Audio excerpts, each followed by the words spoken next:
Hola, buenas tardes a todos y todas. Estamos esperando uno o dos minutos más a que las personas que se quisieron, que están uniéndose al coloquio, se puedan instalar, conectar. Ya tenemos más de 20 y tantas personas conectadas. Muchas gracias a los que se van sumando.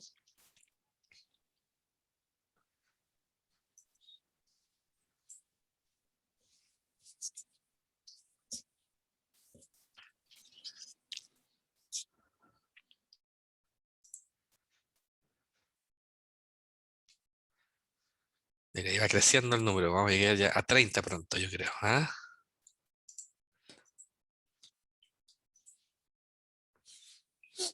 Ya, ¿les parece si empezamos entonces? En honor al tiempo, a los que se conectaron a la hora, de todas maneras, está en una actividad grabada, así que alguien lo puede ver asincrónicamente.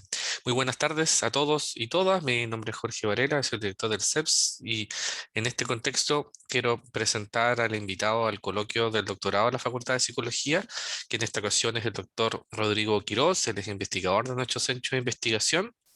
eh, eh, Específicamente es el doctor en psicología comunitaria de la Université du Québec, no sé si lo dije bien, ahí me tendrá que corregir después Rodrigo, mi franchute, de Montreal, Canadá obviamente, investigador del CEPS y coordinador de la línea de investigación de estudios sobre la intervención social y la transferencia de conocimientos a políticas sociales.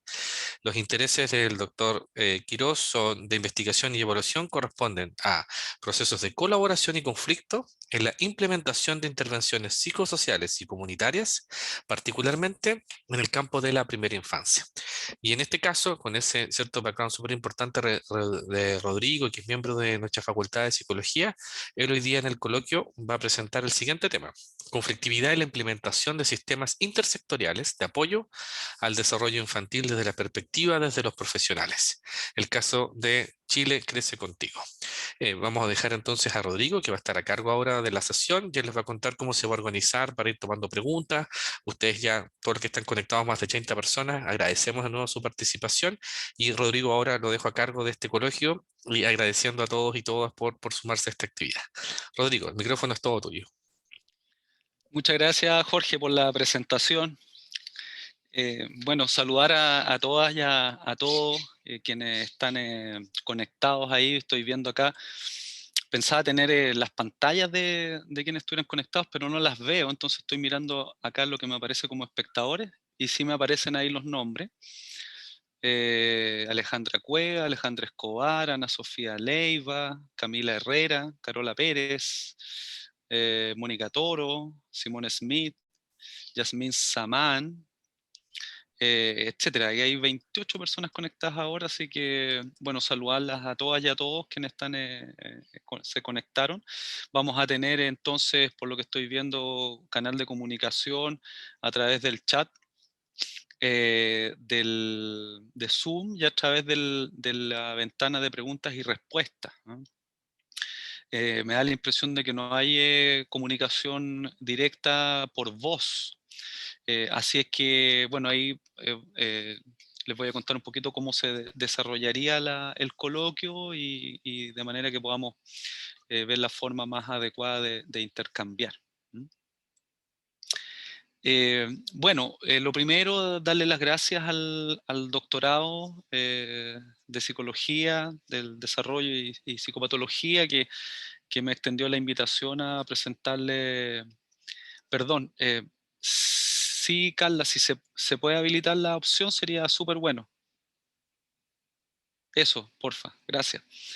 Ya, bueno, las gracias al doctorado por la invitación, al CEPS también por la invitación y por la invitación a ser parte del equipo que está a cargo de uno de los cursos del doctorado, en donde estamos también abordando estos temas. Esto es un poquito un anticipo de lo que vamos a ver en ese curso en unas semanas más, en bien poquito más. Y bueno, me, me alegra harto, me pone un poquito nervioso, digamos, también la presentación, por ser esta una primera presentación dirigida hacia los estudiantes y las estudiantes del doctorado. Y bueno, en términos generales yo les diría que el título es largo, tal vez más largo de lo que uno debería poner como título de una presentación. Nunca he sido muy bueno para los títulos en todo caso, así que eso es tema mío. Pero contarles un poquito que el propósito que tiene la presentación a este coloquio va a ser eh, y más que una presentación tan formal de resultados de investigación o de un estudio, va a ser utilizar eh, parte de esos resultados o de este estudio que les voy a presentar como una forma de ilustrar un proceso de investigación que permita entregar algunas pistas ah, para quienes yo asumo que como estudiante de doctorado y yo habiendo sido también un estudiante de doctorado, les puede servir para justamente seguir fortaleciendo las bases de su trayectoria como investigadoras y investigadores, que es un proceso largo y es un proceso que también tiene bastantes eh, eh, dificultades en el camino. Entonces un poquito eso es lo que busca la presentación y los resultados entonces o todo el proceso, la investigación propiamente tal, yo diría que va a tener un lugar secundario respecto de eso. El título tiene que ver con es una parte, yo diría, una parte sustantiva de un proyecto Fondesis postdoctoral, que es el que aparece ahí en pantalla, en el que estuve trabajando, sigo trabajando, pero el proyecto estuvo abierto entre 2018, 19 y 20. Fue un proyecto de 3 años, llevado en la Facultad también de Psicología dentro del CEPS. Sigo trabajando todavía con datos de este proyecto, pero el proyecto en términos formales se cerró ahora en febrero recién pasado. En base a este proyecto también, a los resultados, eh, elaboré una propuesta también para lo que de continuidad, que es una propuesta de un fondo de iniciación. Así que se imaginarán ahí que estoy cruzando los dedos también con respecto a eso. Así que eso como contexto general. Esta es la propuesta para el programa de hoy día. Para mí tiene como dos bloques grandes. Ahí es una propuesta y veremos si yo creo que ahí el tema es si seguimos de largo hasta las 4:30 más o menos, o si hacemos una pequeña pausa entre medio, como para tomar un respiro y retomar en el espacio de diálogo. Entonces, durante la primera parte, que es una presentación, yo lo que les propongo, aprovechando que ya tengo el formato en donde veo sus cámaras y podemos comunicarnos directamente con audio, es que durante el periodo de presentación podamos ir intercambiando de todas maneras y ustedes puedan plantear dudas, comentarios, opiniones a medida que va transcurriendo la presentación, para no esperar a dejar todo al momento de diálogo. A veces me parece una buena posibilidad. Y en el momento de diálogo retomar tal vez algunas cosas más de fondo o poder generar un intercambio más fluido en tipo diálogo, digamos. Eso les propongo para que cubramos el periodo que vamos a tener durante el coloquio. Estos son los puntos que les voy a presentar que preparé para hoy día. Son 8 grandes puntos. La primera, antecedentes, comillas, biográficos. Les voy a contar por qué. Luego el modelo de colaboración. Estos antecedentes son previos a los resultados, ya este estudio relacionado con estos resultados, y desde el punto 2 hacia adelante ya es el estudio más reciente y el caso de estudio, la metodología, los resultados, discusiones y conclusiones. Y el punto 8 es una proyección a partir justamente de los resultados de este estudio anterior, qué es lo que se vislumbra o lo que yo logro vislumbrar ahora, hoy en día, con respecto a cómo se puede continuar investigando en ese tema. Bueno, algunos antecedentes, yo los denomino biográficos. Esto no son antecedentes, es para diferenciarlo de los antecedentes, entre comillas, científicos que que uno utiliza y establece generalmente para un estudio cualquiera. Estamos en un campo científico, académico, etcétera. Entonces, en este caso yo puse algunos antecedentes biográficos, y biográfico no voy a hablar obviamente de mi familia o de cosas parecidas, sino más bien eh, antecedentes biográficos más bien en términos de lo que ha sido mi trayectoria como investigador y en parte también profesional. ¿Y cuál es el sentido de eso? Como les decía al inicio, pensando en que este es un coloquio dirigido especialmente a estudiantes de doctorado, yo me puse a pensar un poquito, a escarbar en mi experiencia como también estudiante de doctorado, que fue hace no mucho, y, y creo que una de las cosas que me iluminó mucho en algún momento, no sé si alguno de ustedes conocerá a Ricardo Zúñiga, un profesor que muy querido, que tuve la oportunidad de conocer un poquito más en Canadá durante justamente este periodo doctoral. Y él, yo tuve la oportunidad de conocerlo a él más o menos el año 2003, debe haber sido, mientras cursaba el magíster de Psicología Comunitaria en la Universidad de Chile.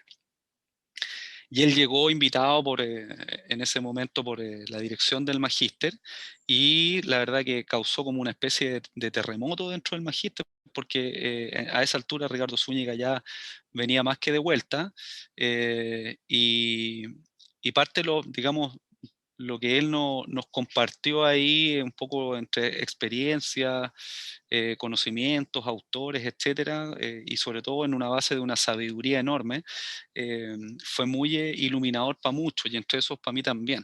Y una de las cosas que él me hizo reflexionar y tomar conciencia era de cuánto influye en la definición de nuestro objeto de investigación, nuestro, comillas, o del objeto de investigación, aspectos biográficos de nuestra propia historia. ¿Ah? En qué, digamos, en qué manera, digamos, esos aspectos tienen una influencia, marcan y codeterminan en cierta manera incluso aquello que nosotros queremos investigar, lo que queremos conocer.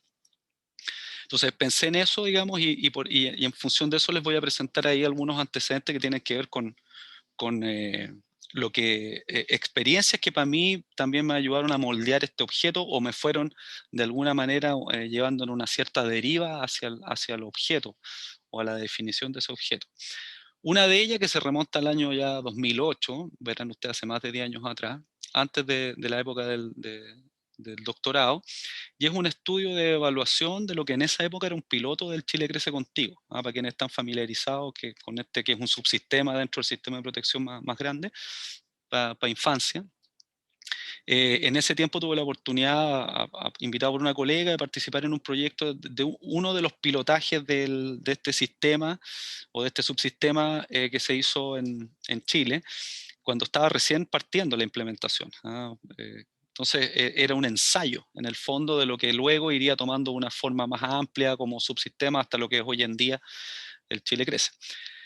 Y en este sistema, digamos, durante esa experiencia, un elemento clave para mí fue el ser testigo, y utilicé tomé ese término, digamos, el ser testigo indirecto de lo que era una situación de conflicto muy profundo entre la institucionalidad, particularmente las instituciones públicas del territorio en donde se estaba llevando el piloto, y la comunidad. ¿Mm? Y esto desde el punto de vista de los profesionales. Yo en ese momento no tuve mayor acercamiento a la comunidad. Pero ya aparece ahí que es una primera hebra de este tema del conflicto en las relaciones entre los actores involucrados, en este caso en lo que era este proyecto piloto. Luego, ya un poquito más avanzado, yo en este periodo estoy en Canadá, ya haciendo mi doctorado, estoy ya más o menos el segundo año, y tengo la fascinante experiencia y oportunidad de trabajar en lo que es la evaluación de un proyecto que se llamaba, ahí está en francés, que es la Maison de l'Enfance, que significa la casa de los niños o de la infancia, que es la que está acá abajo. Esa es una foto real la que ustedes están viendo ahí. Eh, yo no me recuerdo exactamente, pero tiene que haber sido, yo creo, el 2015-16 que se inauguró esta casa de la infancia. que es un proyecto extraordinario. O sea, este es un espacio, lo que uno ve ahí es simplemente una partecita de un edificio en términos arquitectónicos. Eso tiene un subterráneo, es una tremenda infraestructura. Hay una gran cantidad de recursos invertidos ahí. Y además, interiormente, recursos humanos, una dotación de equipos profesionales de todas las áreas imaginables, desde la medicina pasando por trabajo social, etcétera, y una multiplicidad de estrategias y actividades de intervención destinadas a la familia en el marco de un barrio en Montreal, en Quebec, en un barrio en donde hay un nivel de diversidad que es extremadamente alto, porque es un barrio dormitorio donde llegan muchas familias que vienen en procesos de migración de otros países. Entonces hay una multiplicidad de lenguas, de costumbres, etcétera, enorme, y además en un contexto de alta precariedad, pobreza, etcétera, una serie de elementos ahí, y esta, eh, esta iniciativa se hizo justamente dirigida a esas familias con niños. Y esta iniciativa fue un proyecto de largo aliento que culminó después de alrededor de 15 años de un proceso largo en el territorio, con lo que ustedes están viendo ahí en la foto, y que era un proyecto que fue liderado finalmente por 3 organizaciones. Había un jardín infantil, una casa o una organización destinada a las familias y un centro de pediatría social, que es un tipo de modelo que no existe en nuestro país, por lo menos todavía, y que trabaja, digamos, trabajaban los tres, comenzaron los tres, querían trabajar en conjunto. Yo llegué en el momento en que el proyecto comenzaba a cuajar y trabajé con ellos muy fuerte en un proceso participativo de diseño de lo que iba a ser el trabajo colaborativo. Y ahí me encontré con algo así como smoking gun, que es el término que aparece ahí. Smoking gun, que cuando alguien o cuando se dispara un revólver, una pistola, después del disparo lo único que uno ve como evidencia es el humito que queda, ¿no? Entonces, esto lo que es una metáfora para hablar de, de mi relación o de cómo fui testigo del conflicto en ese proyecto, y fue como en esa lógica del humo de la pistola. Yo no vi el conflicto directo, sino que vi el humo. Y el humo fue en una entrevista que tuve que hacer al inicio, partiendo el proceso, que fue un proceso de un año. Una profesional de una de las organizaciones eh, me comentó sobre una situación de conflicto entre las organizaciones que ella percibía y la organización de ella, sobre todo en la que ella estaba, y que era un conflicto asociado al tema particularmente de la distribución de los recursos y como de las desigualdades que ella veía entre las organizaciones que eran parte de. En ese momento, yo con harta menos experiencia y sobre todo en estos temas, la verdad que evadí más bien el tema del conflicto, no lo tomé, lo dejé como una parte menos importante porque me mantuve concentrado en todo lo que tenía que ver con colaboración, y eso lo dejé como una cuestión anecdótica, ¿ah? Y no lo volvía a reenviar al proceso. Más adelante me pasaría la cuenta, eso será para otra historia. 2013-2016 es el periodo de tesis doctoral. Dentro del periodo, bueno, y aquí estamos en el periodo en el que están ustedes ahora, pues, aquí ese es el periodo en donde yo estoy haciendo mi doctorado, o la tesis, particularmente la tesis doctoral, en un trabajo de largo aliento. Inicialmente la tesis tenía como lugar de investigación, como terreno, esta casa de la infancia, justamente digamos, por efectos de este conflicto y de mi relación con las organizaciones. No me permitieron, tal cual, no me permitieron hacer mi tesis doctoral con ellos. Me expulsaron, de hecho, del lugar, digamos, en términos que no me permitieron seguir investigando en mi tesis doctoral, y tuve que buscarme otro terreno así como a última hora. Por suerte, en ese momento estaba trabajando en otra evaluación con otro proyecto similar, que es el que está arriba en la foto donde sale una mujer con un niño, eh, que es otro programa y que es sobre el cual finalmente terminé haciendo la tesis doctoral, que es también un programa hecho por 2 organizaciones, que el equivalente para nosotros en Chile es un jardín infantil con el Sename. Eso es más o menos para hacerse una idea de cuál eran las organizaciones que estaban colaborando en este programa, y estaba destinado a un público bien interesante, que dentro de eso había familias que habían sido judicializadas, digamos, estaban en la etapa previa a la judicialización por temas de abuso y maltrato infantil, familias de inmigración reciente que venían, no sé, desde campos de refugiados en algunos países africanos, que había conflictos armados, hasta familias mexicanas, etcétera. Y también algunas otras familias también canadienses, quebequenses, digamos, que estaban en situación de precariedad. Y todas estas familias convergían en este programa, donde el jardín infantil era un servicio para los niños de todas estas familias, y Sename tenía otro dispositivo de intervención que era una actividad más bien grupal, una estrategia grupal para los padres. Y acá, bueno, ¿qué es lo que ocurre? Acá ya cambia mi relación con el conflicto nuevamente. Me encuentro frente a frente con un tema de conflicto, pero aquí ya, bueno, me lo encuentro también un poco sin buscarlo, entre comillas, o por casualidad. Y esto porque al momento de empezar digamos, cuando establecimos un convenio de colaboración con la gente de esta organización para llevar adelante el estudio,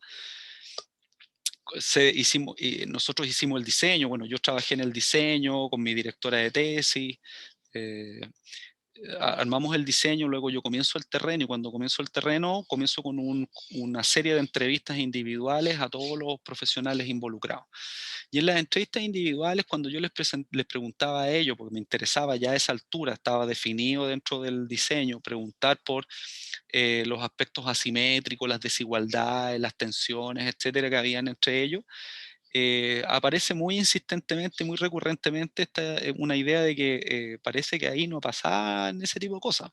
Esa era una colaboración y un programa en el cual era, uno diría, una especie de Bill y Papa, era un mundo de felicidad, y como ahí yo menciono, entre comillas, era como una especie de luna de miel permanente.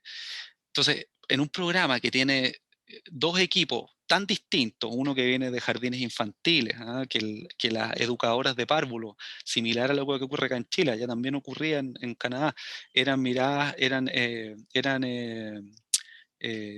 desvalorizadas, en términos profesionales, era mirado como una profesión secundaria, respecto de otras profesiones como la psicología, el trabajo social, la sociología, que era el equipo del Sename. En ese contexto y en un programa que llevaba más de 10 años, es difícil asumir que no habían, o no había habido al menos algún tipo de tensión, algún tipo de dificultad entre ellos. Pero el discurso de los profesionales en general, y particularmente de las coordinaciones de los equipos, era de que en realidad entre ellos no había ningún tipo de situación como esa. Todo cambió al momento en que me voy a hacer digamos, utilizo otro instrumento de producción de información, que es la observación. Y diseñamos también con mi directora de tesis y con mi codirectora, con Lisette y Nathalie, un dispositivo para observar, digamos, un instrumento para ir a observar, una técnica de observación de prácticas, lo que sería en buen chileno o en buen latinoamericano, digamos, una observación de prácticas. Y voy al terreno y me dedico a observar especialmente una serie de reuniones informales en donde profesionales de ambos equipos intercambiaban durante algunos minutos, eran unas sesiones muy breves. Y sorpresa, durante esa observación lo que me encuentro es que empiezan a aparecer algunos indicios de tensiones, de desacuerdos, de aspectos que uno podría decir vinculados o dentro del ámbito de lo que es un conflicto. Y eso hace un giro dentro del proceso de investigación, porque en términos estrictos está la novedad que tiene lo que ahí comienzo a observar, que es difícil dar cuenta en par de minutos, digamos, en el marco de una presentación como esta, pero tal vez más adelante podemos profundizar un poco más, pero es un elemento emergente en un diseño cualitativo exploratorio, dicho sea de paso, que en ese sentido es muy muy útil un diseño de esas características en un estudio así, cuando uno va a explorar un terreno. Y es un elemento emergente y me obligó y nos obligó a este pequeño equipo que habíamos conformado a replantearnos entonces el estudio. A replantearnos el estudio, digamos, siguió la línea de estudio inicial, pero al mismo tiempo se abre esta otra beta, este otro componente del estudio para poder capturar un fenómeno que aparece como novedoso durante el proceso de investigación. Y ese, digamos, es el fenómeno ya del proceso en donde el conflicto propiamente tal dentro de este programa emerge con más claridad. Entonces, algo pasó ahí con el título. Entonces, bueno, para poder hacer esta adaptación del diseño de investigación, comienzo a buscar en la literatura y a buscar algunos referentes para poder orientarme. Y dentro de todo lo que yo alcancé a revisar en ese momento, lo más cercano y lo que más me hizo sentido para poder comenzar a, a rearmar un dispositivo para capturar y seguir en el tiempo este aspecto novedoso, fue la teoría de los escenarios sociales de Sidman, de Edward Sidman, que es un psicólogo comunitario estadounidense, que generó un pequeño modelito conceptual que es bien interesante y que era súper novedoso para mí también en esa época, porque no era parte de mis referentes teóricos hasta ese momento. Y bueno, a grandes rasgos lo que ese modelo plantea es que es importante estudiar los procesos sociales que ocurren dentro de lo que los gringos denominan los settings, que son los escenarios sociales. ¿Qué es lo que es un escenario social? Es un espacio-tiempo en donde las personas interactúan. Por ejemplo, para alguien de ustedes puede ser una sala de clases, para otra persona puede ser un box de un consultorio, para otra persona puede ser el lugar de reunión de la junta de vecinos, etc. En todos estos lugares, ¿qué es lo común y qué es lo que se transforma en un escenario social? Que es un espacio en donde las personas van a interactuar, ¿ah? Utilizando los recursos que están ahí disponibles y organizándolos de cierta manera. Y dentro de esos procesos va a haber comunicación, puede haber toma de decisiones, etc. Y cosa importante asociada a estos procesos, que la forma en que esos procesos ocurran van a generar ciertos efectos denominados efectos psicosociales o psicológicos. ¿Ah? Entonces, por ejemplo, si dentro de una sala de clase el proceso de comunicación entre el profesor y los estudiantes es horizontal, el efecto psicológico en los estudiantes va a ser uno de sentirse parte de poder tomar la palabra, de tener confianza en poder hablar los temas abiertamente. Al contrario, si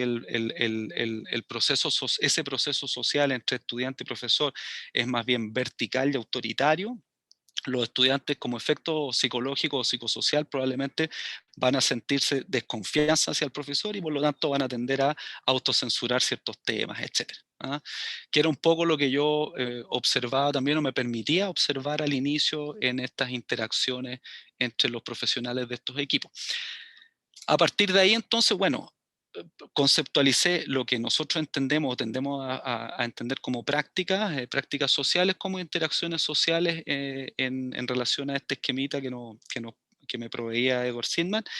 Y los resultados de este estudio doctoral fueron para mí muy sorprendentes, fueron de verdad sorprendentes en el sentido de encontrarme con cosas que no me esperaba encontrar y en ese sentido fue bien interesante.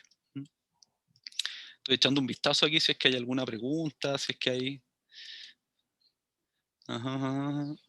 Ya, veo aquí que está Julia Olivares, que está saludando, María Victoria Mella. Así que bueno, aprovecho ahí de saludar, hacer una pequeña pausa. Y voy a dejar abierto aquí el chat para que si tienen preguntas o simplemente abran el micrófono, por favor, y toman la palabra. Yo estoy tratando de avanzar para que alcance el tiempo y tengamos más espacio al final, pero encantado de que podamos ir abriendo el diálogo antes. Bueno, acá hasta el momento les voy a presentar entonces los principales resultados de este segundo componente emergente del estudio y del diseño cualitativo. Principal elemento aquí, variable tiempo. Es una novedad para mí como en mi cabeza y como en mi forma de entender un fenómeno. El tiempo es una variable clave para entender particularmente los procesos, que es lo que finalmente yo terminé estudiando acá y que sigo todavía muy interesado. Los procesos, un conjunto, una serie, una secuencia de acciones que se da, de interacciones entre los distintos actores involucrados. Parece que no se ve la pantalla bien. Pueden revisar la pantalla, no se ve bien, parece. Sí, no se ve nada. ¿se ve algo o no se ve nada? Se ve todo azul, pero no se ven letras ni... Solo la guía nomás. Sí, no, está bien, porque los voy a ir haciendo aparecer, no te preocupes. Ok. Mira, ahí van apareciendo. ¿Se ve ahora? Sí, perfecto. Muy bien, gracias. Gracias a ti. Bueno, variable tiempo, que es la que está abajo, en este caso la unidad de tiempo son las semanas, podrían ser horas, podrían ser meses, podrían ser años, eso depende del fenómeno que uno va a estar estudiando. En este caso eran semanas porque era una intervención, yo diría, bastante breve. Esta en total eran 12 semanas. Entonces la unidad, las reuniones entre los equipos eran durante las semanas. Y podía ser una, dos o tres reuniones a la semana. Entonces para mí y para el análisis de este programa era una unidad adecuada. Si estamos en una intervención que dura un año, por ejemplo, podrían ser la observación una vez al mes, cada 3 meses, etc. Bueno, ¿qué es lo que se observa cuando uno mira y examina esta intervención en una línea temporal?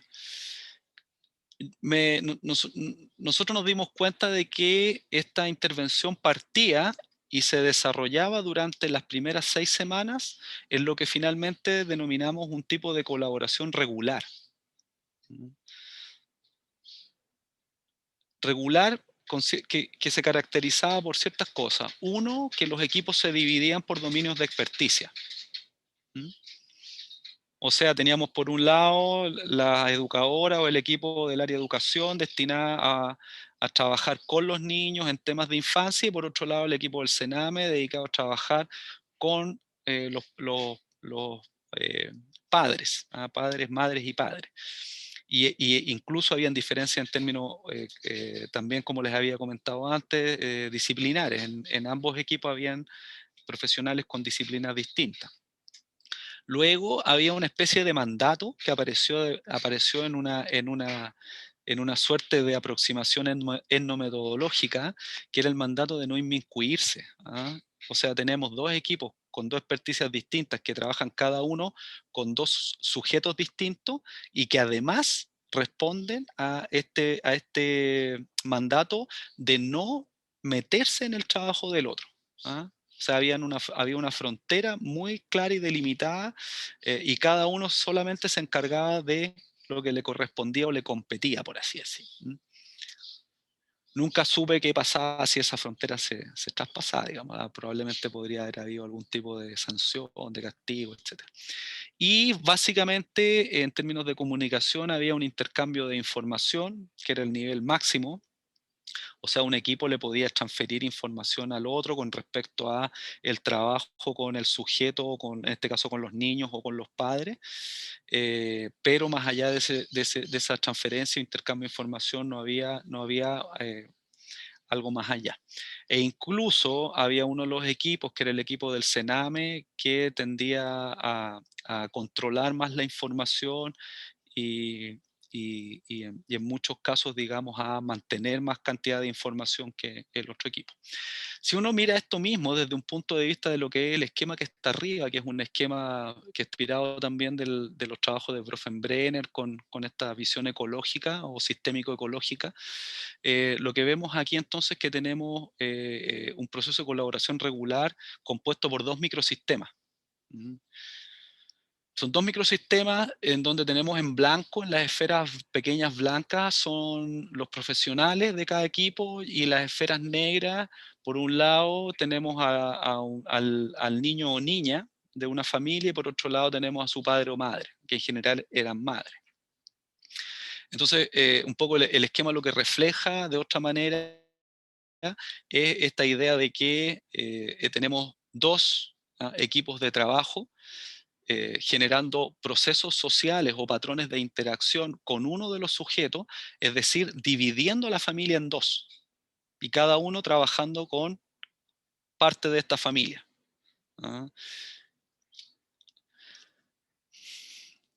Y por otro lado, y esto es un esquema elaborado en base a la observación de estos procesos de colaboración de las 6 o 7 semanas siguientes, en donde lo que encontramos ahí, lo que nosotros también denominamos una colaboración emergente, tuvo varios títulos, ahí pasamos por varios conceptos distintos. Al final yo nunca sentí que le habíamos dado realmente el palo al gato con el concepto, pero por lo menos permitía de hacer entender lo central.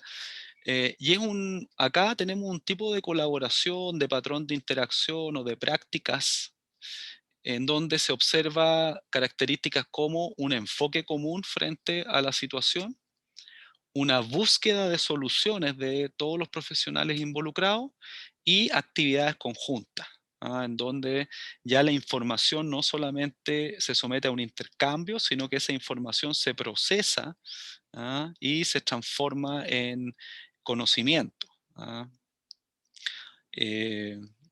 Entonces, con esa información se toman decisiones, y esas decisiones también son decisiones conjuntas entre los equipos. Entonces, vemos acá como en esta intervención el abordaje de los casos, y particularmente de una situación problema que surge durante el transcurso de la intervención, recibe un abordaje distinto de parte de los equipos en dos momentos de la intervención. Entonces, eso fue lo que se denominó una transformación de los patrones de interacción o de los patrones de colaboración entre los equipos, entre el momento 1 y el momento 2 en el tiempo.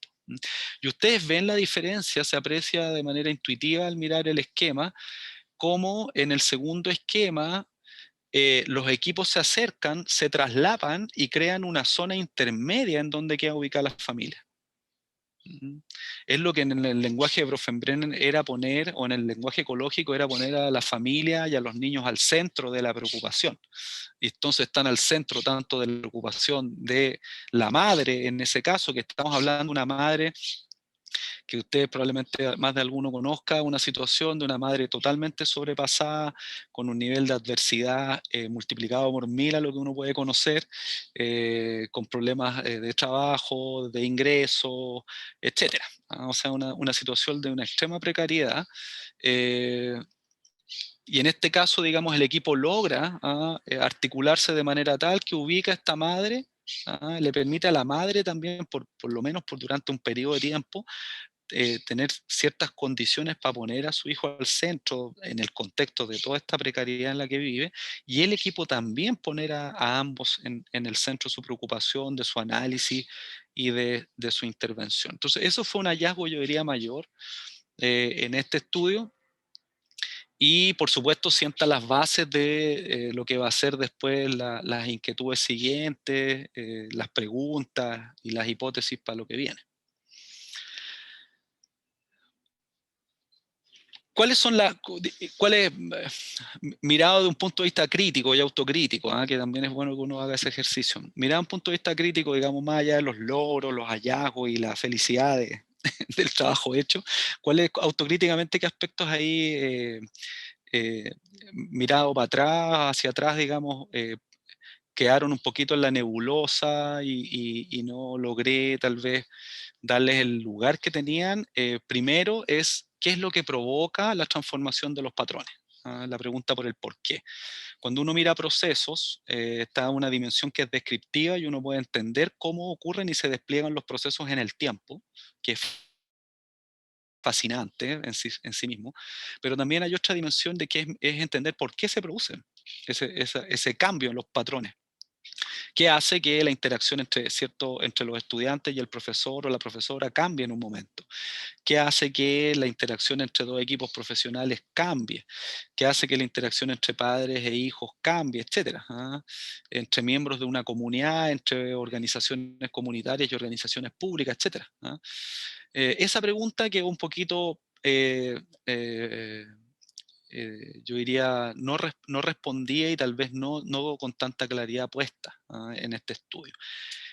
Y el segundo elemento, acá tenemos otro esquema también que fue construido. Yo trabajo mucho con esquemas porque me ayuda a ordenar mis ideas. También es como hay un pequeño tip, si se quiere, para ustedes que estén en su proceso, en este proceso. Los esquemas conceptuales, esquemas gráficos, etcétera, ayudan mucho. Este es un esquema que fue hecho también a posteriori para mirar de otro punto de vista el mismo proceso y qué es lo que me sirvió y qué también autocríticamente me llevó a pensar es que esta investigación estuvo situada en este plano, en donde está la línea roja.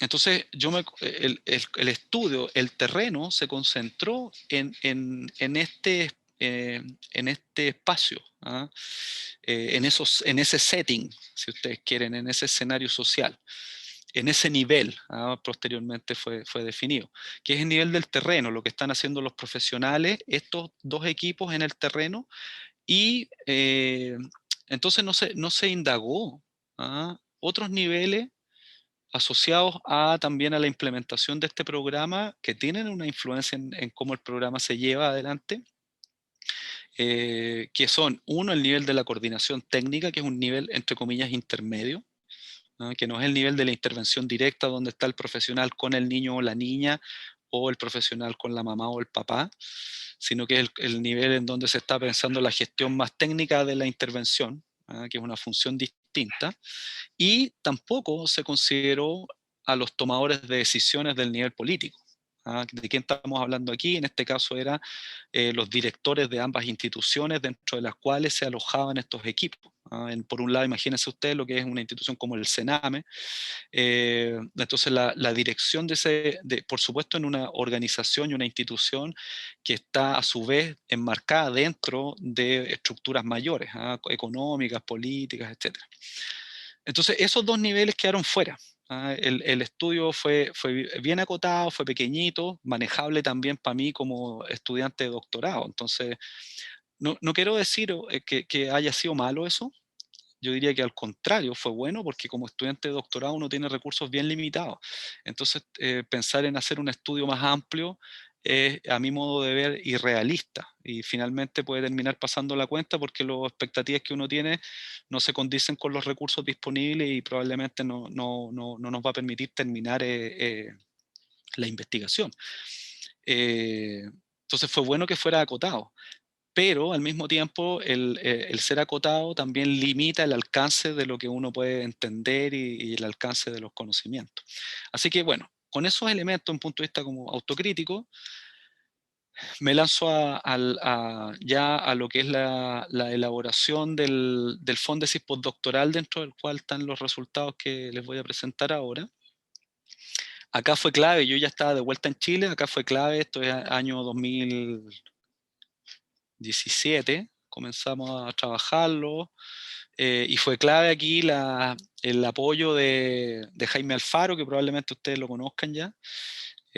Jaime, yo le presenté la idea en su momento y después la continuamos desarrollando de manera bien estrecha, y fue súper importante el apoyo de él para la elaboración del proyecto y después como director también en el rol que cumplió durante el proyecto, porque es sumamente importante tener apoyo en varios sentidos dentro de un proceso de investigación. Yo no creo, a esta altura no creo en la idea de que uno investigue aislado, solo, y que uno sea capaz de hacer todo lo que tiene que hacer, digamos, en esa forma, en ese esquema, sino al contrario, la investigación es un proceso colectivo. Entonces, hay muchos recursos que se necesitan, hay muchas cabezas pensando, hay mucho trabajo, etcétera, Y ahí en ese caso los directores de tesis, en este caso ya no era una tesis, un estudio, digamos, postdoctoral, juegan un rol muy importante apoyando el trabajo de ir pensando, ayudando a pensar, ayudando a conceptualizar, a ver puntos ciegos, etc. Acá ya se define lo que es una especie de lo que está como título acá, que es una construcción, en el fondo es un trabajo en progreso, que es una construcción de un modelo de colaboración. Y construcción, yo el término lo tomo y me hace sentido porque como ustedes habrán visto en los antecedentes, y particularmente en la tesis doctoral, el trabajo fue muy de construir a partir de la observación de prácticas, ¿no? Es muy deductivo. Estamos partiendo de las prácticas, escalando luego, a partir de esas prácticas, construyendo conceptos o tratando de conceptualizar. A mí me hace mucho sentido, va más en la tradición de lo que podría ser una teoría, entre comillas, fundamentada en datos, o un esquema de investigación como ese, en donde uno está muy apegado al dato e intenta, que esto es una cuestión que me transmitió mi directora de tesis doctoral, ser muy respetuoso con el dato. Pues detrás del dato hay personas, hay realidades sociales, y tratar de ser muy respetuoso con el dato y construir a partir del dato, y evitar lo más posible, a partir de distintas estrategias, caer en inferencias y en interpretaciones excesivas de los datos, que es un error, particularmente yo creo que en psicología se da mucho, somos muy cargados a la interpretación. eh, Aprendimos en algún momento que interpretarle la vida a los pacientes era una buena cosa y nos quedamos un poquito con el hábito. Entonces, en este caso, digamos, uno parte muy del dato y por lo tanto es construir. Y yo diría que para ser más justo debiera ser co-construir, un modelo de colaboración multinivel. Y acá hay algunos elementos de fundamentación de lo que fue esta última beta del estudio, que se concentró ya netamente en temas de conflicto y es lo que les voy a presentar. Hay un creciente, bueno, interés a nivel internacional, y eso en Chile también se ha reflejado en Latinoamérica, por esta idea de poder generar sistemas de programas y servicios que trabajen en el apoyo al desarrollo infantil. Eso parte en los países, entre comillas, desarrollados, y luego va avanzando hacia los estados de países como los nuestros, con menos recursos. En nuestro país eso parte del 2007, parte un poco antes, digamos, el impulso, pero el 2007 se institucionaliza con una ley y nace el Chile Crece Contigo, que es este componente en infancia del sistema de protección social más amplio.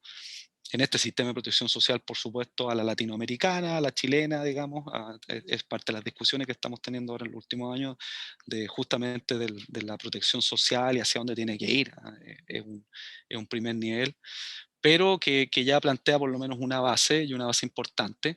Y bueno, dentro de estos sistemas y del funcionamiento, de la complejidad que tiene un sistema como ese, que no lo voy a intentar abordar, tampoco soy especialista en sistemas de estas características, un elemento central que era por donde yo entré, y este proyecto entró, era la colaboración. La colaboración es una pieza clave para este engranaje. O sea, ¿por qué? Porque cuando uno quiere crear sistemas, es decir, un conjunto, o sea, superar la idea de que hay un conjunto de programas y servicios diseminados en el Estado, y quiere hacer de eso un sistema articulado para ofrecérselo a un mismo grupo objetivo, como en este caso niños y niñas de 0 a 4 y sus familias, y particularmente los que están en situación de mayor precariedad, 60, 40% más pobres según el registro social de hogares.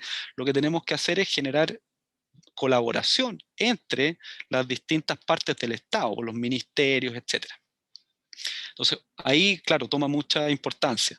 El tema es que lograr una colaboración de esa intensidad, o sea, que nos lleve a una integración de de estas partes, de estos engranajes, para generar un sistema bien aceitado, es sumamente difícil. Si no, vean ustedes lo que pasó ahora con los bonos y todo el proceso de entrega de bonos durante el año pasado y este año.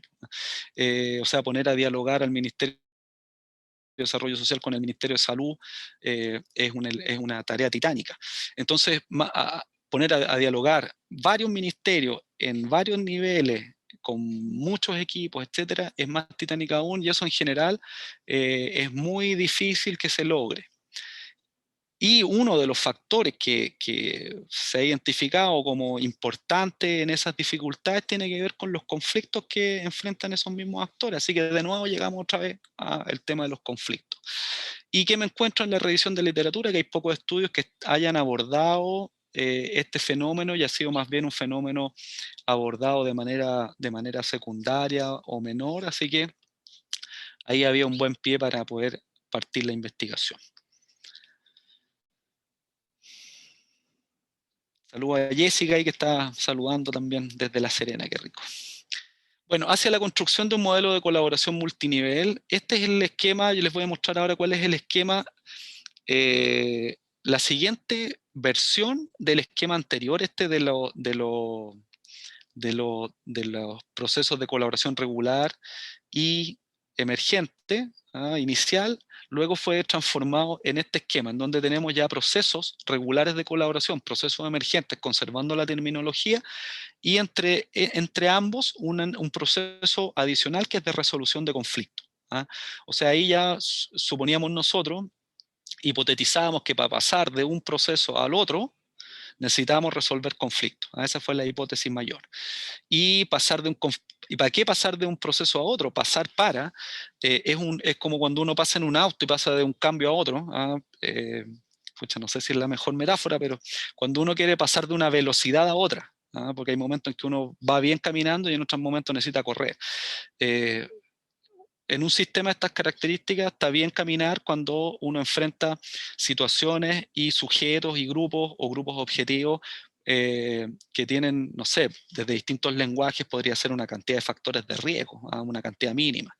Sin embargo, cuando esos grupos aumentan la cantidad de factores de riesgo, la complejidad de la situación que uno enfrenta, el sistema necesita pasar a una velocidad siguiente, necesita comenzar a correr y funcionar de otra manera.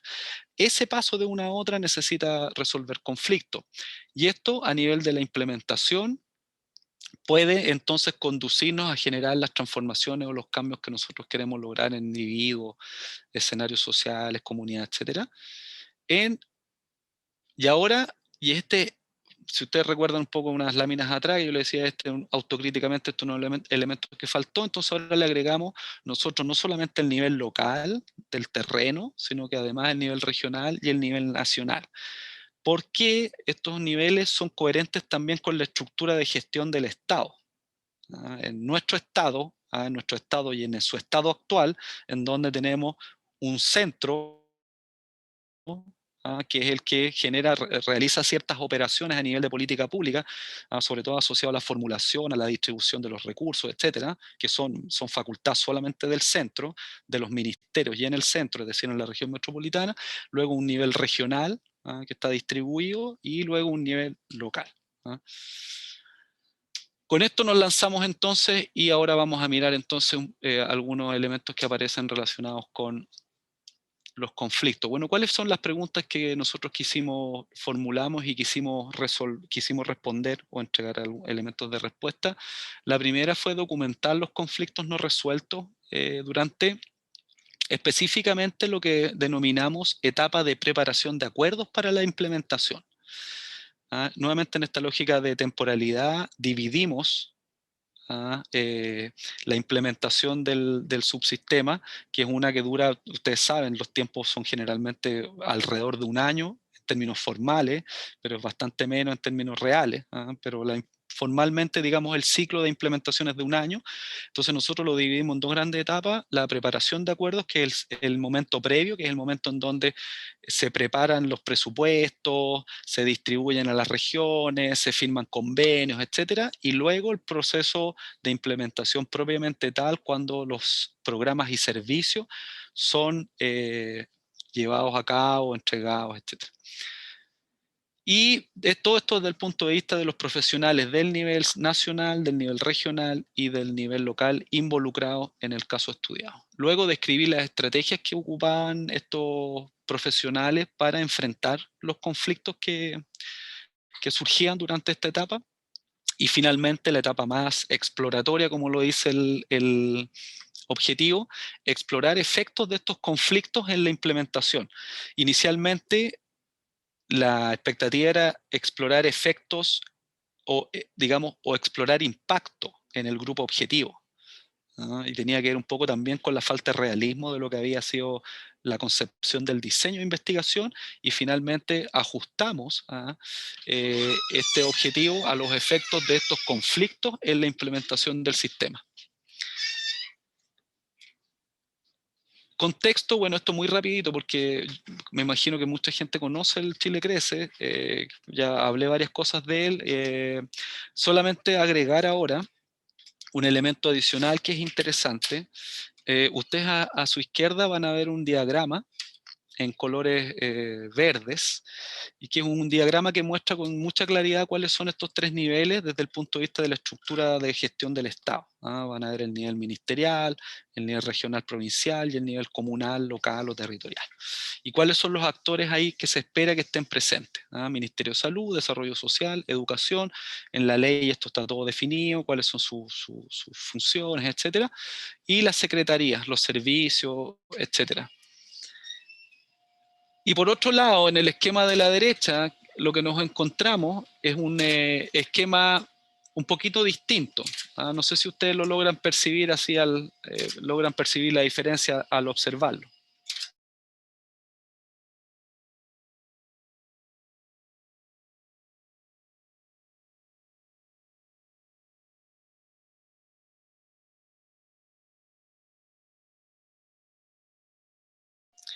Bueno, el segundo esquema, lo que está mostrando ahí, es lo que ellos denominan, estos son esquemas hechos por los mismos equipos del nivel central.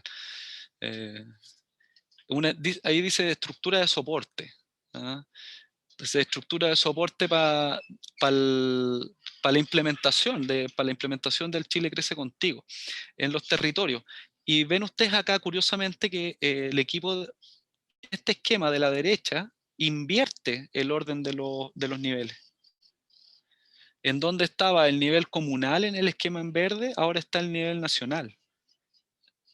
El nivel regional conserva su lugar y el nivel comunal ocupa en este esquema el lugar que ocupaba el nivel nacional. Les repito, este es un esquema, son esquemas hechos por el mismo equipo. ¿Cuál es la lógica detrás de esto? Y lo que yo logré comprender es que ustedes ven acá en el nivel nacional parte de los comités de ministros por la infancia. Esto es una instancia, una estructura, una superestructura mayor que el Ministerio de Desarrollo Social. Se supone que es la estructura que está por sobre todo. Es una estructura compuesta por los representantes de ministerios. Y luego ministerio. ¿Cuál es la idea de esto? Es que el nivel nacional y el nivel regional provincial, están al servicio del trabajo que se hace en el nivel local. Ese es un poco lo que el diagrama intenta plantear, y por eso se denomina estructura de soporte. Es decir, estamos los niveles nacional, regional y provincial, estamos para apoyar el trabajo que está haciendo el nivel local. Vamos a ver luego un poco que esta figura un poquito aparece tensionada en los resultados y en qué sentido. Y por qué los conflictos aquí también tienen mucho que ver con esta lógica que nos plantea el esquema. Bueno, algunos detalles del estudio, de su método. Fue un estudio de caso único ejemplares. Yo les dejo ahí una cita de un autor por si no conocen. Es una buena entrada para este tipo de estudios. Los participantes habían del nivel nacional, regional y local, de distintos, del salud, educación y comunitario a nivel regional, a nivel local. En total 30. Son todas entrevistas individuales y con transcripción y análisis en un programa de procesamiento de datos y con un análisis que fue hecho además por varios codificadores al mismo tiempo que fuimos cotejando nuestro análisis. Bueno, principales resultados van a ir por niveles también. A nivel nacional, el primer resultado, hay una falta de involucramiento, al menos formal, del sector de educación. Esto al nivel de la relación entre ministerios, o sea, en lo que supone el diseño del Chile Crece Contigo, que son 3 ministerios pilares: educación, salud y desarrollo social. Uno de esos pilares falta. Una entrevista decía: estamos en una mesa de coja, hasta pata coja, le falta una pata a la mesa, que es educación. Y ahí hay una cita que dice: como nosotros tenemos convenio de transferencia de recursos con el Ministerio de Salud, existe en el fondo una garantía de colaboración intersectorial dada por el traspaso de recursos. Y hay un convenio, ese convenio tiene obligaciones para ambos lados. Entonces te obliga un poco y te asegura que tienes que lograr. Con educación no. Con educación no pasamos recursos de educación, salvo una glosa pequeñita de Junji, que se llama modalidades no convencionales de educación inicial. Son para territorios apartados. Esa es la única parte que nosotros financiamos, pero que es un detalle en la operación de Junji a nivel nacional. Entonces, ustedes ya podrán ver el alcance que eso tiene cuando enfrentamos una situación como esta y ese primer nivel de conflicto. ¿Cuál es la estrategia entonces que aparece ahí también? Un tipo de colaboración más bien informal y puntual. Que estas estrategias luego las denominaríamos estrategias compensatorias por el alcance limitado que tienen. ¿Y cuáles son algunas de las consecuencias? Ahí nuevamente una cita. Sí, podemos llegar a acuerdos. Siempre están las tres contrapartes, salud, municipio y nosotros. En este caso, el área de desarrollo social. Pero falta, bueno, educación, que es un tema ahí que hay que reformular, el cómo lo integramos nuevamente a las reuniones y a las mesas técnicas. O sea, la ausencia de una colaboración formal de educación en la cúspide de este sistema, este conflicto de educación con los otros dos ministerios, termina generando una ausencia del ministerio de colaboración muy fuerte en los niveles regional, provincial y también local. O sea, esta pata coja atraviesa el sistema completo. Luego el conflicto a nivel local, lo principal, acá, y paso al nivel local, después retomo el nivel regional, ahí les voy a explicar.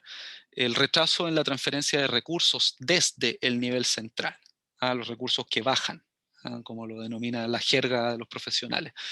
Comillas, cuando dicen, no sé, en enero deberían estar las bases para la nueva convocatoria para nosotros, el último mes de proyecto, estar construyendo el nuevo proyecto y no quedarnos con vacío, no es así. Entonces al final lo que ocurre es que termina el proyecto y pasan 1 o 2 meses y recién abren la nueva convocatoria con las bases para que podamos presentar el nuevo proyecto, para que lo aprueben y podamos tener la transferencia de recursos. Entonces finalmente igual en todo este proceso hay 4 meses de vacío en la implementación. Entonces ven ustedes ahí convocatoria, etcétera, una serie de subprocesos que se dan dentro de esta etapa de preparación de acuerdo. ¿Cuál es la estrategia? Se ensayó en un momento desde el Mideso lo que ellos denominan prórrogas automáticas que no funcionaron, y una de las fórmulas ensayadas por los niveles locales, que no sé cuán extendida está porque es solo un caso, son lo que denominamos préstamos municipales, es decir, el municipio le hace un préstamo al equipo del Chile Crece del municipio y para poder comenzar toda la implementación durante este periodo en donde no llegan los recursos al nivel central, y cuando llegan los recursos al nivel central se cobra entonces el préstamo y se rectifica. ¿Qué consecuencias hay dentro de las consecuencias que nosotros exploramos? Rotación de profesionales, porque por supuesto esto tiene un impacto fuerte en la implementación, o sea, 4 meses en vacío, como ellos dicen, tiene un impacto fuerte. Y genera, entre otras cosas, que los profesionales, por ejemplo, en algunos casos, tengan 4 meses o 4 meses que hayan sin ingreso, o se comprima el tiempo de implementación de los programas a 6 meses, 8 meses, y por lo tanto se distribuyan los ingresos en esos 8 meses, etcétera. Hay una serie de dificultades, y se genera una discontinuidad en la intervención, o sea, de un año hacia otro aumenta aún más la discontinuidad producto de esos vacíos. Y finalmente el nivel regional, el principal conflicto que declaran o que perciben ahí los profesionales en ese nivel es la presión abrumadora que sube desde los territorios.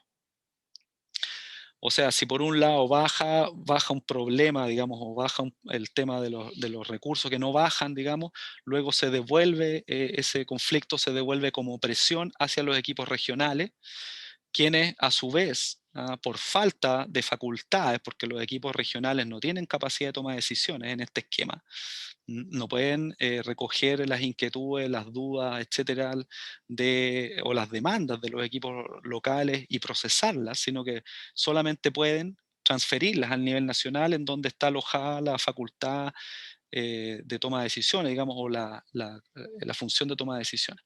¿Qué dicen ellos? A nosotros nos empiezan a presionar las comunas porque se nos está acabando el periodo de ejecución y necesitamos seguir pagando sueldos y no sabemos cuándo sale la próxima convocatoria. Entonces a nosotros nos presionan terriblemente las comunas y nosotros presionamos terriblemente el nivel central. Entonces como que ese tipo de cosas son difíciles de manejar porque tampoco depende 100% de ellos. Ellos tienen que sacar los convenios, que lo apruebe Contraloría y nosotros esperando y las comunas esperando, entonces es un tema de cascada. Y este es el tema de la cascada y este concepto de cascada que nos regala esta profesional. Es un concepto clave, digamos, para poder entender este proceso y esta conflictividad durante esta etapa. Es una conflictividad que toma una forma de cascada. Este nivel regional entonces transfiere el problema hacia arriba, el conflicto, pero no lo resuelve. ¿Qué produce eso? Enorme desgaste en los equipos, de estar teniendo que estar sometidos a esta presión. Hay sentimiento de falta de control, tanto del nivel regional como del nivel local, porque hay una serie de decisiones que no dependen de ello, entre otras el tema de los recursos, y además son problemas que no se resuelven. O sea, se transfiere el problema de un lado a otro, de un nivel a otro, y no encuentra una resolución efectiva.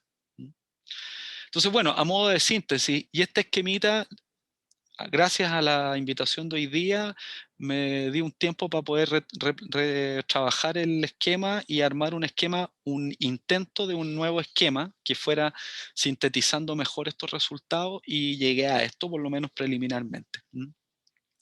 Y que si ustedes ven ya se aprecia, digamos, una diferencia con el esquema inicial con el que partió esto. Y acá, claro, el rol central lo tienen los conflictos. Y lo que vemos acá es que hay conflictos no resueltos en cada uno de los 3 niveles. Los conflictos no son un solo conflicto y un solo conflicto presente en el nivel local, sino que son varios conflictos.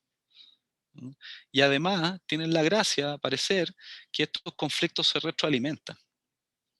Están interrelacionados, y en la medida que un conflicto no se resuelve, va a tener también una influencia en conflictos en los otros niveles, teniendo entonces como primera consecuencia, o una consecuencia probablemente más visible, resultados negativos de implementación. Y aquí agregamos una distinción nueva. Entonces, no estamos mirando directamente el impacto sobre familias, comunidades, organizaciones, que claramente los va a haber, sino que hacemos una distinción anterior, que es la resultados de implementación. Este es un tipo de resultado anterior al impacto, y que, como está indicado acá en el esquema, a su vez va a tener una incidencia en el impacto. O sea, mientras más, la hipótesis es, mientras más negativos los resultados de implementación, más negativos los impactos. Mientras más positivos los resultados de implementación, más positivo el impacto. Y si vamos atrás, mientras más conflictos no resueltos, más negativos los resultados y menos, o más negativo el impacto, o menos impacto, depende de cómo uno lo formule. Y esto exclusivamente para la etapa de preparación de acuerdo para la implementación del sistema. Y acá las líneas en negro son hipótesis que uno puede seguir construyendo, en términos de que el impacto también va a alimentar a su vez al conflicto. ¿Por qué? Probablemente algunos de ustedes conocen que los sistemas que se han ido montando de monitoreo de los programas públicos se alimentan de datos, por ejemplo, entre otros, del impacto de esos programas en los grupos objetivos.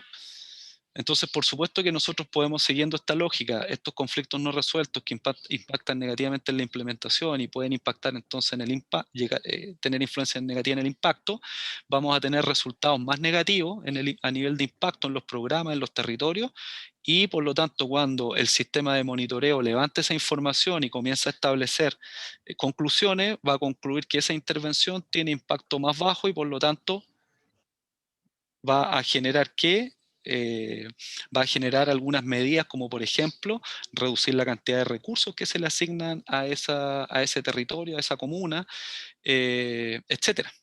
Entonces hay varios elementos aquí que se retroalimentan. Ya estamos llegando hacia el final. Discusión. Uno de los elementos clave acá que está en la literatura tiene que ver con el rol del financiamiento, y yo ahí hago la pregunta, me formulo la pregunta: ¿es adecuado mantener un esquema de control presupuestario y más ampliamente de toma de decisiones centralizado,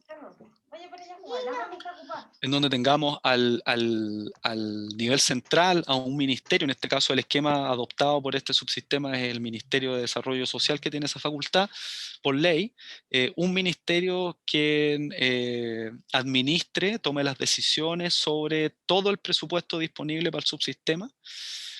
Podría ser interesante, pertinente, más eficaz en alguna medida que ese presupuesto se entregue a las regiones y que sean las regiones las que lo distribuyan, por ejemplo. Es una pregunta. ¿Por qué? Bueno, la segunda discusión es ¿por qué no se logran resolver los conflictos? Tal vez la pregunta principal. Una de las pistas ahí interesantes es que el modelo parece que según la literatura, parece primar en la implementación de estas políticas desde el nivel, desde arriba hacia abajo, o top-down, es un modelo de toma de decisiones racional. ¿Ah? Y como parte del paradigma y de las creencias de este modelo de toma de decisiones racional, está la idea de que hay que evitar el conflicto, ¿ah? Porque el conflicto lo que hace es entorpecer la toma de decisiones y ese proceso racional. Entonces, evitamos cualquier cuestión que huela a conflicto. Entonces, eso podría fácilmente entenderse como el no inmiscuirse, como en el estudio anterior, o en este caso en donde el equipo regional es más bien un fusible. Es un fusible, entonces le llega la descarga de presión, el fusible se recibe la descarga y después la transfiere mucho más mitigada hacia el nivel central, pero en términos estrictos nada cambia. Y bueno, la otra es que también hay falta de mecanismos institucionalizados, yo diría en términos más amplios, para procesar los disensos. ¿Ah? Para procesar los disensos. La literatura también habla de que estamos, muchas veces las políticas públicas y el funcionamiento del Estado en cierta medida funciona, y la sociedad en su conjunto está funcionando bajo la ideología del consenso. ¿Ah? Entonces, y a nivel político, digamos. Entonces, la ideología del consenso, por supuesto que desvaloriza los conflictos, los disensos al inicio, digamos. Entonces, las instituciones tampoco tienen forma, ni tienen pensado, ni interiorizado la idea de que los conflictos son parte de la vida social, política, institucional, etc. ¿No? Y ahí, bueno, uno de ellos, basta dar un ejemplo que a mí me impresiona o me deja impresionar. Los equipos locales no tienen acceso directo de comunicación con los equipos centrales, si no es a través del equipo regional, que es una figura muy llamativa, digamos. Entonces, es una especie es un poco este mandato implícito, que no se ve, pero que en algún momento aparece, y es que no podemos comunicarnos directamente con el central, nosotros solamente con el regional. Entonces, por supuesto que ahí ese tipo de mandatos, digamos, juega un rol importante. Bueno, otro elemento, el impacto negativo de los conflictos no resueltos en el sistema mismo, y ahí hay que diferenciar probablemente entre resultados de implementación y de servicios. Resultado de implementación es cuando hay una rotación de profesionales más alta, producto de problemas como este, del retraso en los recursos que llegan. En cambio, resultados de servicios tiene que ver cómo los profesionales realizan la intervención propiamente tal, ¿no? La calidad, etc. Y bueno, tres conflictos que son históricamente no resueltos. Estos conflictos no son del año en que yo los identifiqué o los conocí, los estudié, sino que son conflictos que llevan años. Entonces uno podría pensar a partir del esquema anterior también si no son conflictos más bien sistémicos, ¿no? Y este concepto de efecto cascada, que de alguna u otra manera refleja una cierta parálisis del sistema frente a los conflictos, o sea, un conflicto que no, un sistema de actuación, un sistema que no logra resolver sus conflictos, por supuesto que un sistema que está paralizado, ¿no? Un sistema anquilosado en ese sentido, y que va a ir produciendo efectos perversos, ¿ah? Externalidades, como se llama en nuestro lenguaje, y que van a tener efectos no solamente para el sistema institucional, sino también para quienes debieran beneficiarse de él. Conclusiones entonces, bueno, los conflictos involucran a los profesionales de los 3 niveles. Estos no son conflictos en un nivel o en otro, sino en todos los niveles y los involucran a todos.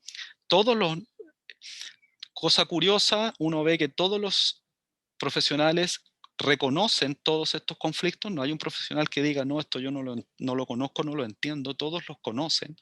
Cada uno da su perspectiva y además enfatiza ciertos conflictos y no otros.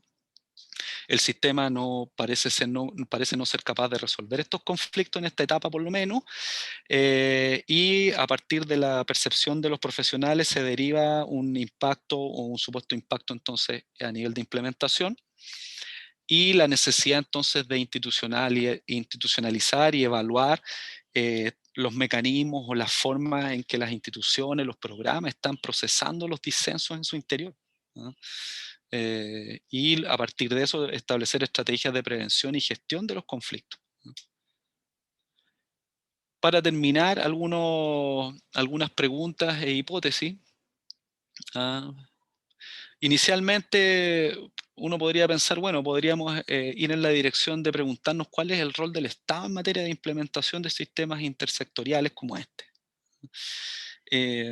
Sin embargo, si uno comienza a poner la mirada fija hacia allá, y a partir de los datos que nosotros levantamos o que logramos producir, las perspectivas son más bien limitadas, ¿ah? Y al parecer no hay mucho margen de maniobra que se abra en ese sentido, por una serie de razones. Entonces, el giro lo hicimos más bien hacia el nivel local, porque es justamente en el nivel local en donde se puede ampliar el margen de maniobra de los actores involucrados, de manera tal de producir en el nivel local más recursos, ¿ah? En este caso para un sistema de estas características. Y ahí nos preguntamos entonces qué rol cumplen los conflictos en la capacidad de los actores locales para desarrollar un sistema de apoyo al desarrollo infantil, y especialmente para las familias en situación de mayor precariedad, que es una línea de estudio que no la alcancé a presentar acá, pero que también se abrió, digamos, en este proyecto. Y otra línea interesante, que ya es una pregunta más hacia nosotros mismos como investigadoras e investigadores, es cómo investigamos estos conflictos de manera tal de poder obtener conocimientos que contribuyan a mejorar los procesos de colaboración a nivel local, que no sean solamente conocimientos que engrose artículos, la literatura, nuestro conocimiento, etcétera, sino que también permita ese conocimiento generar o contribuir a los cambios que son necesarios en estos sistemas y en beneficio de la familia. ¿Algunas referencias ahí que les pueden ser útiles? Yo obviamente las tengo todas, así que si a alguien le interesa me puede mandar un correo, se las puedo enviar.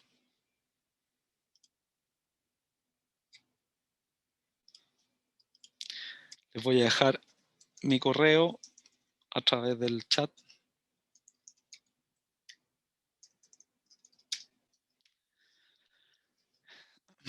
Y bueno, con esto ya doy por terminada esta primera parte, o la primera parte más de presentación de los resultados.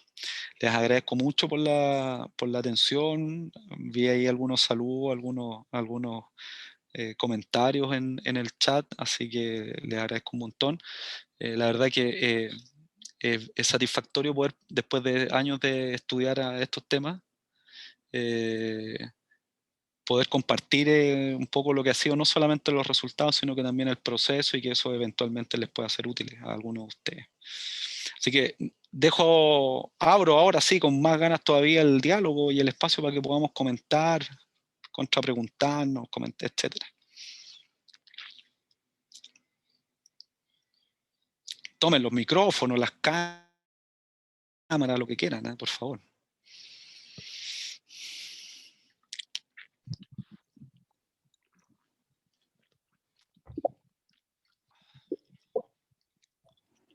Adia, por Rodrigo, favor. hay Sí, una persona que levantó eso. Hay una persona que levantó la mano para hacer preguntas. ya, Carla, gracias. Hola Rodrigo y amigos, buenas tardes desde Quito, Ecuador. Soy Faria Orozco de la Universidad San Francisco de Quito. Y bueno, me interesó mucho tu tema porque he sido una profesional que ha transitado por las diferentes áreas, entiendo el tema del conflicto. En una parte de mi vida fui tomadora de decisión del nivel nacional que tenía que trabajar en el tema de políticas públicas, pero fue imposible hacerlo por el tema que tú dices, es decir, ¿cómo es el manejo intersectorial? Porque cada uno de los sectores, en este caso, por ejemplo, el sector salud o el sector de bienestar social o el de educación, con los que tenemos que coordinar diferentes temas de implementación, se asilan, es decir, cada una forma un silo. Además, está el silo marcado por las jerarquías de los diferentes niveles. Y en cada uno de los niveles existen, como tú bien lo dices, los conflictos transversales, por así decirlo, porque se suman los conflictos verticales. El nivel, totalmente de acuerdo contigo, que termina perdiendo es el nivel local, pero finalmente el que sigue perdiendo es la población, porque es la población la que es golpeada por esta serie de conflictos sucesivos que tú has presentado que se retroalimentan entre sí.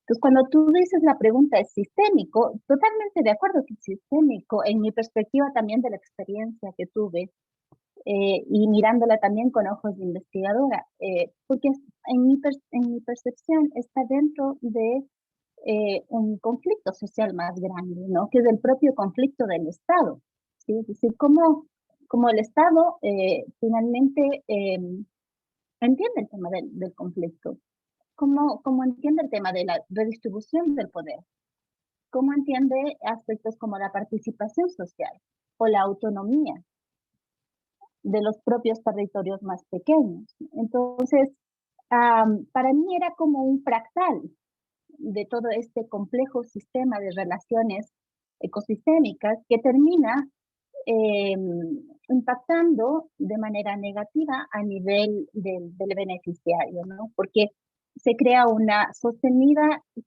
desconfianza en lo que son las políticas públicas y en lo que estas pueden dar. Entonces, retroalimenta negativamente también al sistema la parte ya del beneficiario con la desconfianza, que es otro tipo de escalamiento de conflicto. Entonces, bueno, eso quería nada más acotar y muchas gracias por todo lo que has presentado. No, te agradezco a ti, Fadia, por tu comentario. Es un tremendo placer para mí poder contactarme con colegas o personas que están en otros países latinoamericanos. El último tiempo, por distintas razones, he perdido un poquito ese contacto que lo tuve más en un cierto periodo y me parece tan necesario para nosotros, ¿eh? Tan necesario. Así que muchas gracias y sí, yo concuerdo contigo, yo creo que la mirada más macro tiene que ver con el rol del Estado y en parte de los procesos sociopolíticos que estamos viviendo también en Latinoamérica en los últimos años, ¿no? En la relación del Estado con sus territorios, los temas en el caso de los pueblos indígenas y su relación también con el Estado, temas de autodeterminación, etc. Hoy en día en Chile está abriéndose la discusión a la posibilidad de hacer del Estado chileno un Estado plurinacional, por ejemplo. Y eso es algo nuevo para nosotros. Es algo nuevo en la discusión pública, y es muy interesante y en ese caso, otros países de la región también nos llevan harto camino adelantado. Entonces, con mayor razón, este intercambio es sumamente necesario.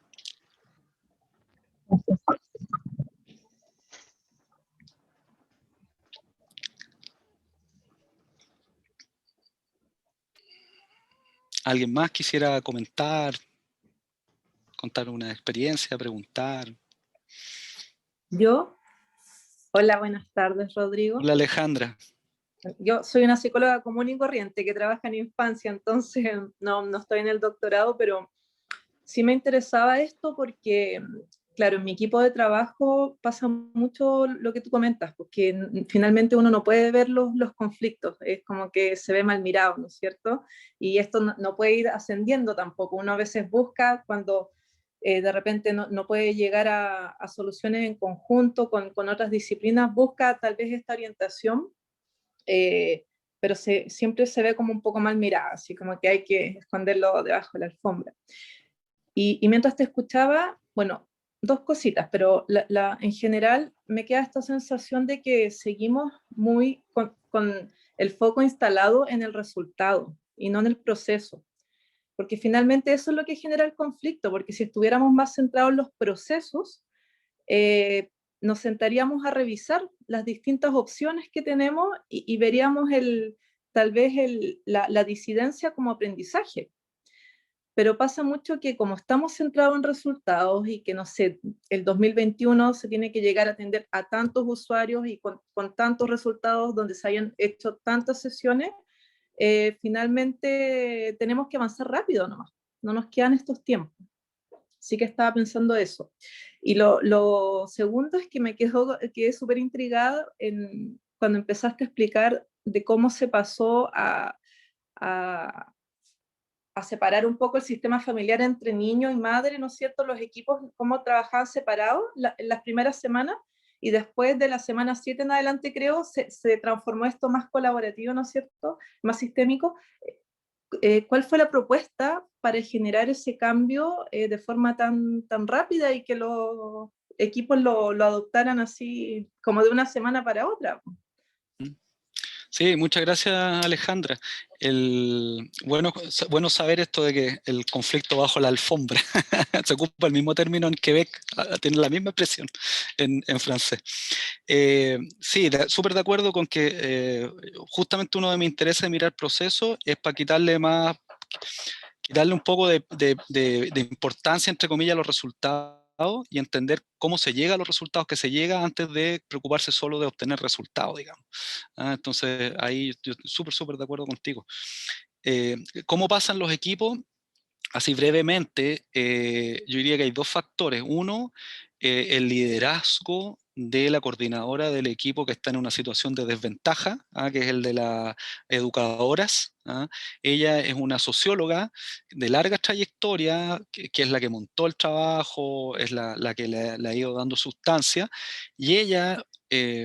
yo creo, mi hipótesis, no tengo 100% claro, creo que lee que el momento en donde llega el estudio, digamos, llego yo al terreno, llevando este estudio a mirar la colaboración, ella lo lee como una condición favorable para presionar al otro equipo a estrechar los lazos de colaboración. Esa es mi hipótesis, eso es lo que yo, digamos, elaboré después de lo que vi. Creo que en ese sentido tiene influencia también la presencia del investigador en el terreno. Un ejemplo súper corto, ellos se reunían, hacían un trabajo de unas reuniones informales una vez por día, que era cruzarse básicamente en el momento en que los niños salían del jardín, los papás los iban a buscar y los profesionales de ambos equipos entonces se cruzarse en el sentido que básicamente se daban una mirada.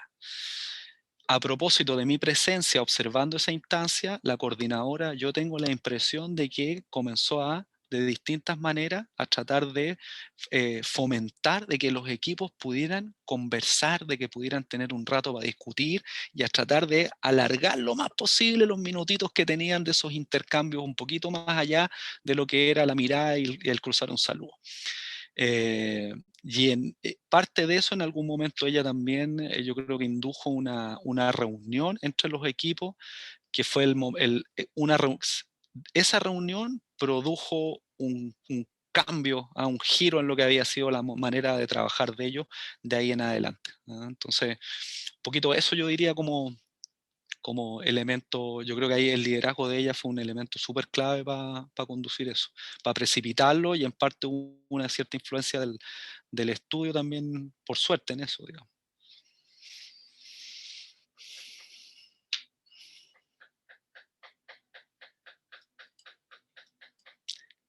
Había una mano levantada por ahí que se bajó, parece.